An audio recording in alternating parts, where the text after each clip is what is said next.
శరీరంలో ప్రాణం ఉంటే శివం, ప్రాణం పోతే శివం. మొట్టమొదటిసారి ఆలాహరం అనే భయంకరమైన విషయం వచ్చింది. కొన్ని లక్షల అనుభవముల కంటే శక్తివంతమైంది, ప్రపంచం అంతా కూడా నాశనం లేపేటువంటి ఆ యొక్క విషయాన్ని సరాసరిగా ఒక్కసారి నోట్లో వేసుకొని మింగేసాడు. వాళ్ళిద్దరు కూడా కలిసి నేను గొప్ప అంటే నేను గొప్ప అనేటువంటి భావంతో ఇద్దరు కూడా బాధలాడుకొని పెట్టుకున్నారు. మరి అగ్నిలింగ రూపకంగా వారిద్దరి మధ్యలో పుట్టాయి. కాబట్టి నీకు దేవాలయాల్లో పూజార్హత లేకపోగాక అనంత రూపమైన భగవంతుడికి ఏమవుతుంది? అందరికీ నమస్కారం. వీటాక్స్ మీడియాకు స్వాగతం. ఈరోజు మనతో పురాణం జగదీష్ గారు ఉన్నారు. వారితో కాసేపు మాట్లాడుకుందాము. నమస్కారం అండి. శుభనైనా. ముందుగా శివరాత్రి పర్వదినం గురించి వారితో మాట్లాడి తెలుసుకుందాము. జయ శ్రీరామ్. శివరాత్రి శరీరంలో ప్రాణం ఉంటే శివం, ప్రాణం పోతే శివం. ఇంపార్టెంట్ చెప్పాలంటే ఇదేమిటి మామూలు మనం బాహ్యంగా చెప్పి ఈ శివరాత్రి అనేది ఏమంటే మన పూర్వం నుంచి కూడా పెద్దలు చెబుతారు కదా. ఈ శివరాత్రి అనేది ఆలాహరం మింగాడు శంకరస్వామి. అంటే దేవతలు రాక్షసులు అంతా కలిసి ఆ మందర పర్వతాన్ని కపంగా చేసుకొని పాయసంతో చెబుతుంటే మొట్టమొదటిసారి ఆలాహరం అనే భయంకరమైన విషయం వచ్చింది.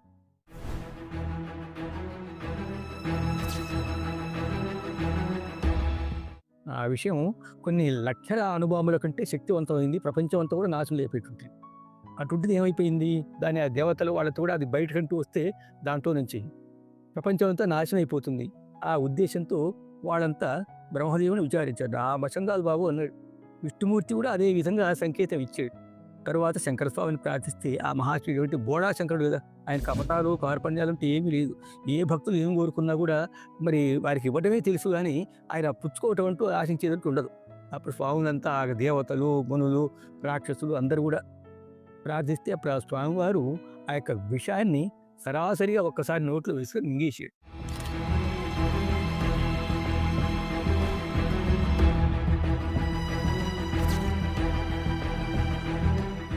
మింగితే అప్పుడు పక్కనే ఉన్న అంతాంగ అయిన పార్వతమ్మ గారు ఓహో ఇవంటూ స్వామి కడుపు లేకపోతే సూక్ష్మాతి సూక్ష్మరూపంగా ఉన్నటువంటి లోకాలంతా కూడా నశించిపోతాయి. కడుపు లేకపోతే బయటని తోలితే బాహ్య ప్రపంచంలో నశించిపోతుంది అని అది స్వామివారి కడుపు లేకపోకుండా బయటికి పోకుండా అప్పుడు స్వామివారిని అమ్మవారు చేసి స్వామివారి కంఠాన్ని పట్టుతున్నట్టు.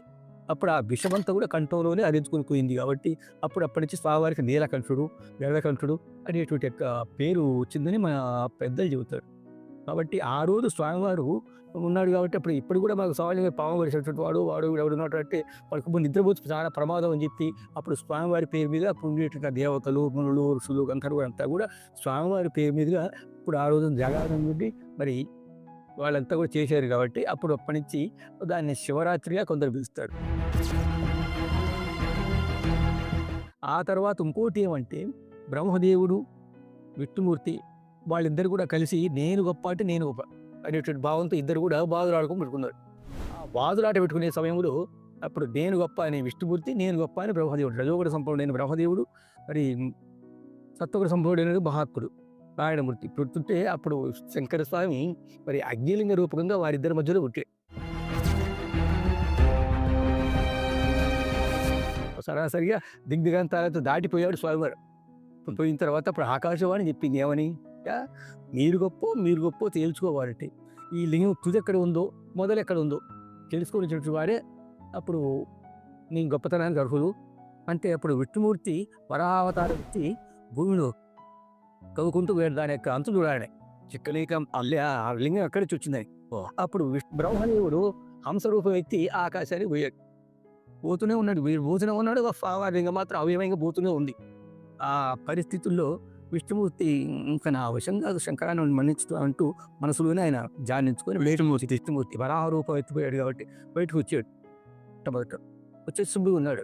ఆ బ్రహ్మదేవుడు చక్కగా పోతున్నాడు ఎంతవరకు శాతగా ఆయన కూడా ఎక్కడ వెళ్ళేటట్టు కింది వస్తుంటే అప్పుడు ఒక మొగలిపు ఏదో కనిపించిందంట దేవలోకం నుంచి, అక్కడ దేవగంగా నది నుంచి ఇంద్రుడికి ఇలా మన బ్రహ్మదేవుడికి ఓ మొగలిపుగా అయ్యా మీ చేయి దిగారు అనే దానికి కారణం ఏంటి, సాక్ష్యం ఉండాలిగా ఖర్చులు.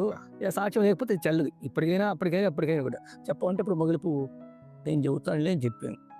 మొగలి సాక్ష్యం చెప్తా తీరా వచ్చేస్తే నేను చూశాను స్వామివారి యొక్క అంతం చూశాను. అందుకు సాక్ష్యం ఎవరు అంటే ఇంకా సాక్ష్యం ఎవరండి బాబు, ఇగో ఇక్కడ ఎవరు లేదు, దేవగంగా అనేది నుంచి ఈ మొగలిపు వస్తుంది, అదే సాక్ష్యం, నేను చూశానని చెప్పింది. చెప్తే ఆ మొగలుపు దేవగంగా నది నుండి వస్తుంది. భూలోకానికి. అప్పుడు స్వామివారు నువ్వు అబద్ధం చెప్పావు కాబట్టి నీకు దేవాలయాల్లో పూజార్హత లేకపోవుగాక అని ఆ యొక్క మొగలి పువ్వుకు శాపం పెట్టి ఆ తర్వాత స్వామివారు నేను చూడలేదని చెప్పాడు. వాడు అబద్ధం చెప్పాడు కాబట్టి బ్రహ్మదేవుడు నీకు కూడా ఈ భూలోకంలో ఉంటే ఎక్కడ నీకు పూజంత అందుకోకుండా నీకంటూ యజ్ఞయాగాదులు కూడా అర్హత లేకుండా చేశాను అని స్వామివారు చెప్పారట. ఎవరు? ఈశ్వరుడు. ఈశ్వరుడు చెప్పించాడు. చెప్పించారు. అబద్ధం చెప్పావు కదా, అవును. అసత్య దోషం చాలా ప్రమాదమైంది కాబట్టి అసత్య దోషం చెప్పాడు కాబట్టి వద్దని చెప్పి వాడు చెప్పాడు. ఇప్పుడు విష్ణుమూర్తిని కవ్వలించుకొని నడిపాడని చెప్పి ఈ యొక్క మన శివపురాణ అంతర్గత లింగ పురాణంలో ఉన్నటువంటి యొక్క వాక్యం ఇది. విష్ణుమూర్తి ఆది వరాహ అవతారం ఎత్తి ఏదో భూమిని సంరక్షించారు అని చెప్తారు కదా, అది అది ఇప్పుడు అది కాదా? అది వేరే జనరల్ మొత్తం అంటే అవతారం ఇది. మొట్టమొదటగా వరాహ అవతారం ఎత్తింది మొట్టమొదట వరాహాకారం ఎత్తి స్వామివారు సోమకాసుడు అనేటువంటి రాక్షసుడు ఈ భూమినంతా కూడా అమతుట్టలా దుట్టి తీసుకొని పోతుంటే అప్పుడు భూమాత దేవతలంతా కూడా కలిసి స్వామివారిని ప్రార్థిస్తే అప్పుడు ఆయన వరాహావతారం అంటే ఎత్తి ఆ సోమకాసుడిని చంపి ఆ వేదాలనే విజ్ఞాన భాండాగారాన్ని మనకు తీసుకున్నాం అందజేసాడు. అది అంటే రెండోసారి కూడా విష్ణుమూర్తి వరాహ అవతారం ఎత్తారు. అది కూడా మన పురాణాల ప్రకారం మహావిష్ణువు ఆ యొక్క భూమినంతా మోసేందుకు ఆది వరాహావతారంతో భూమి మీద ఉన్నాడు అని కొంత ప్రతీతి కూడా. ఇప్పుడు కూడా ఈశ్వరుడు ఆ విషాన్ని తాగిన తర్వాత తనకేదో అపాయం జరుగుతుంది అనే ఉద్దేశంతోనే పార్వతీదేవి కంఠాన్ని పట్టుకుని అక్కడే ఆ విషాన్ని ఉండిపోయేలా చేసింది అంటారు. అది కారణమా? ఇప్పుడు ఇందాక మీరు చెప్పారు లోపలికి వెళ్తే అక్కడ సూక్ష్మానికి సంబంధించినటువంటి కొన్ని అన్ని నశించిపోతాయి అనే ఉద్దేశంతో పార్వతీదేవి గారు కూడా ఇప్పుడు భూలోకంలో వాడుకలు ఉండేటటువంటి వాటిలో ఇంపార్టెంట్ ఇది. ఎందుకంటే స్వామివారి కంఠమనంటూ తీస్తే ప్రమాదం జరుగుతుందో, స్వామివారికి ఏమైపోతుందో అనే భావం చేత అమ్మవారి కంఠాన్ని పట్టుకుంది. అంటే అది వీళ్ళ ప్రజల విశ్వాసమే కానీ అనంత రూపైన భగవంతుడికి ఏమవుతుంది?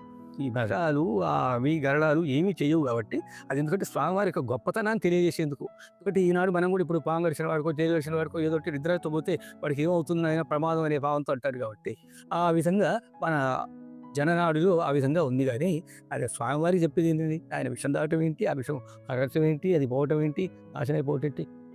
ఇప్పుడు సృష్టి లయకారకుడు ఆయనే కాబట్టి పుట్టించేవాడు, వెట్టించేవాడు, హరించేవాడు మొత్తం ఆయన. ఇప్పుడు ఆయనకి ఏమవుతుంది ఏమి కాదు. కానీ భూలోకంలో మానవులు ఏమంటే ఆ విధంగా జరుపుకుంటే మనకు తృప్తిగా ఉంటుంది. స్వామివారి విషమించాడు ఏమవుతుందో ఏమో అనేటువంటి భావం చేత దేవతలు, దానవులు, రాక్షసులు, మనులు, యక్ష, గంధర్వ, కిందర కింపురుషులంతా కూడా స్వామివారి గురించి ఎందుకంటే తెల్లవారులు భజన చేస్తూ ఆ విధంగా ఉన్నారు. అప్పుడు స్వామివారికి ఏం కాకుండా అయిపోయింది. ఆయన మేల్కొనబట్టి ఆ విధంగా చేశారని జనాడుకలో చాలా ఉంది.